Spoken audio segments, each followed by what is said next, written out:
파렴치한 সামরিক আইন জারির মাধ্যমে বিদ্রোহের নেতৃত্ব দেওয়ার অভিযোগে দক্ষিণ কোরিয়ার অভিশংসিত প্রেসিডেন্ট ইয়ন সুক ইয়োলকে অভিযুক্ত করেছেন দেশটির আদালত। দক্ষিণ কোরিয়ার সংবাদ মাধ্যম বলছে, বিদ্রোহের ঘটনায় অভিযুক্ত প্রেসিডেন্টের সাজা হতে পারে যাবজ্জীবন কারাদণ্ড কিংবা মৃত্যুদণ্ড। গত বছর ডিসেম্বরে মাত্র ৬ ঘণ্টার জন্য সামরিক আইন জারি করে কাল হয়ে দাঁড়ায় দক্ষিণ কোরিয়ার তৎকালীন প্রেসিডেন্ট ইয়ন সুক ইয়োলের জন্য। ওই ঘটনার জেরে অভিশংসিত হওয়ার পর কিছুদিন আটক ছিলেন সিউলের বন্দিশালায়।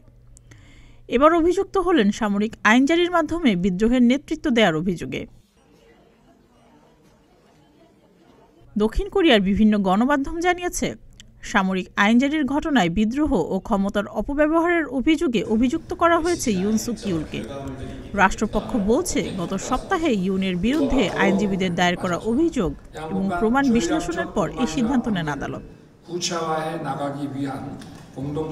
বিদ্রোহের ঘটনায় অভিযুক্ত হলে আইন অনুযায়ী দক্ষিণ কোরিয়ার প্রেসিডেন্টের দায়মুক্তির কোনো সুযোগ নেই। এর সাজা হতে পারে যাবজ্জীবন কারাদণ্ড কিংবা মৃত্যুদণ্ড।